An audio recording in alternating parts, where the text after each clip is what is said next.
Daryl's here with my review of Marvel Legacy #1. Marvel Legacy is a reboot, revamp, restart, whatever of the comics line, where all the titles will be returning to their original numbering through complicated maths, and many characters will be making their triumphant returns. To kick things off, Marvel has hired the brilliant Jason Aaron to tell a 50-plus page tale that looks to the past of the Marvel Universe and sets the stage for the future. I really enjoyed Marvel Legacy. It's a nice, fun read that moves at a pretty generous pace that allows a lot of room for fun character interaction.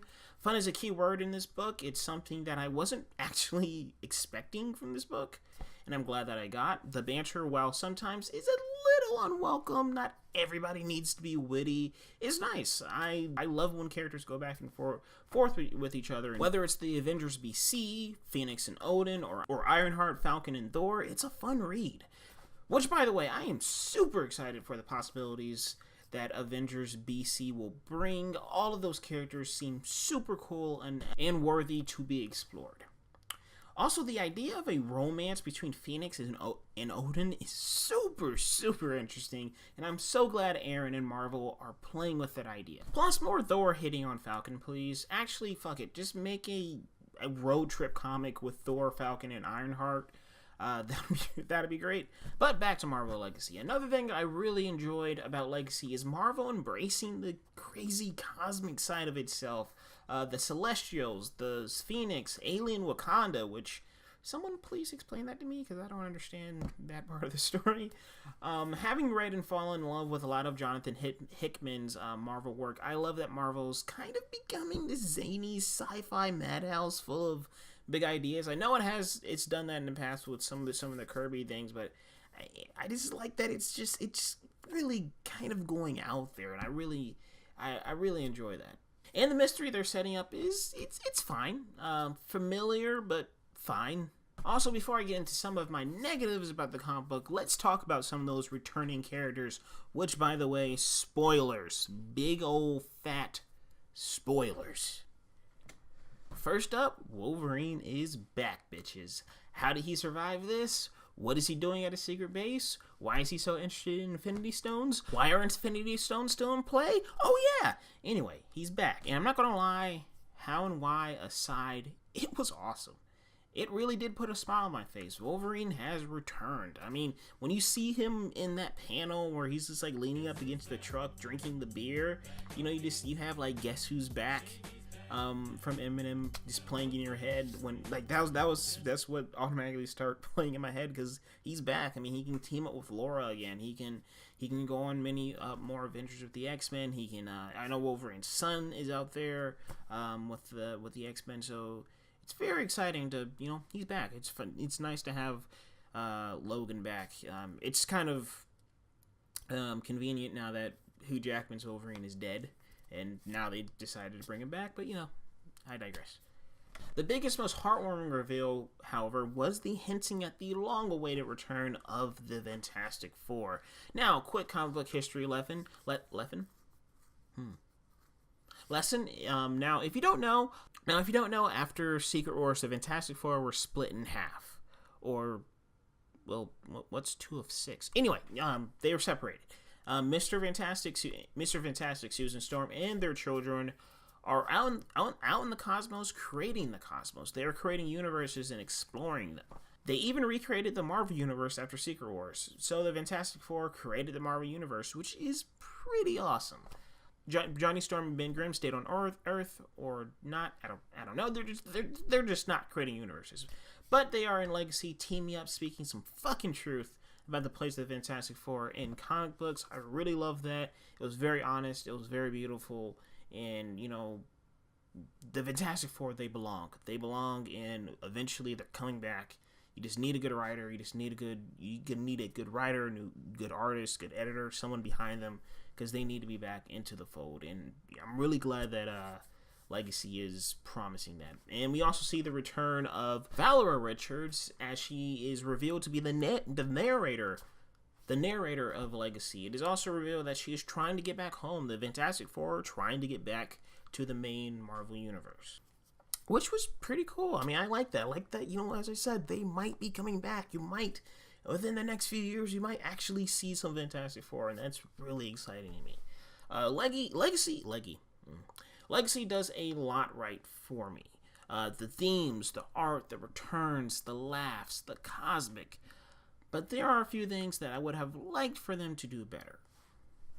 For one, and I know this sounds like a weird complaint, but stay with me, ladies and gents. This story feels like a lot of table setting and not a lot of legacy.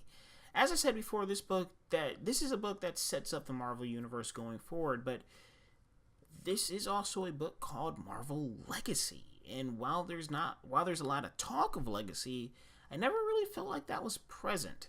If this was a book called Marvel Reboot, or Marvel Reborn, or Marvel Rebirth, I'd be singing a different tone, because that fits the tone of this story, but this just doesn't feel like it's a story celebrating the legacy.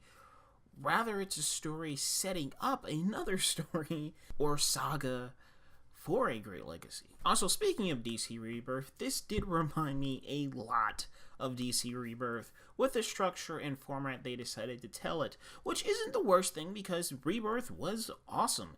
And it is nice having this one thing, this one template, this one book that kind of kickstarts everything.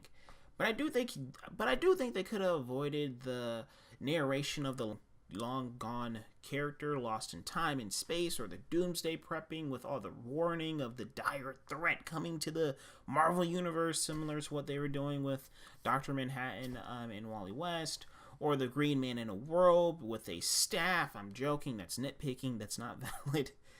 But yeah, it did feel a little rebirthy, and it was just hard not to notice. I would have also liked to check in on a few more characters around the Marvel Universe other than what we got, especially after the events of Secret Empire. I think a lot of those characters are kind of shaken.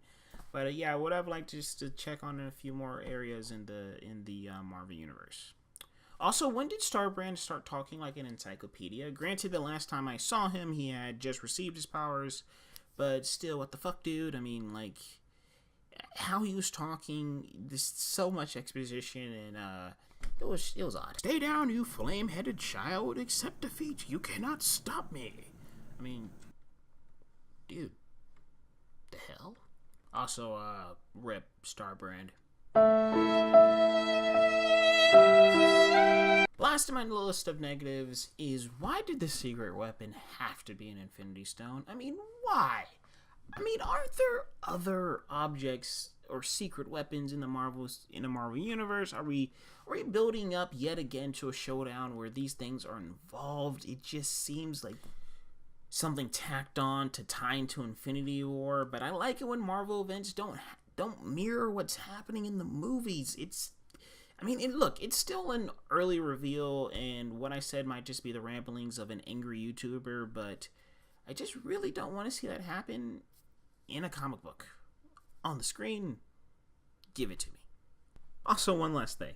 The Starbrand and Ghost Rider fight kind of slowed down the momentum for me in the comic book, especially once again just with all the exposition. These are the times that will try us all. They will reshape everything we know, especially those. Oh, fuck. That's how I imagine him talking. But overall, Marvel Legacy is a success. It re-sparked a lot of my love for Marvel Comics, and it makes me very interested in see in some of the relationships going forward and some hope for returns. It's a human tale that introduces an interesting enough mystery and promises a very bright road ahead for this universe. I want to see what's coming. Also, I just wanted to point out that this is such a wonderful page. Like, it invokes so much. I've never read a Captain America comic month to month. I've never bought one, but this makes me want to pick one up. This is just such a beautiful page. So what did you guys think of Marvel Legacy? Please let me know in the comment section below. If you like hearing me talk about movies or comic books, which I hope to be talking about a lot more. I just really wanted to tackle this. This is a big deal in the Marvel Comics line, and this is definitely something I wanted to talk about. I wish I got to talk about DC Rebirth when it came out, but I didn't. But I got to catch Legacy. So yeah, if you guys like hear me talk about just geeky things in general, please subscribe to my channel. and also letting you guys know, I'm going to New York Comic Con next week. So I'll be there. There'll be some videos about my time there. Definitely gonna be buying some comic books there. So please keep an eye out for that. Also, if you like hearing me talk about movies in more of a group setting, please check out my other channel, Till Less Credit, that I co-run with a few guys over there. There will also be New York Comic Con content over there as well. So with all that being said, I'm Darren List Jr., and I'll catch you guys next time.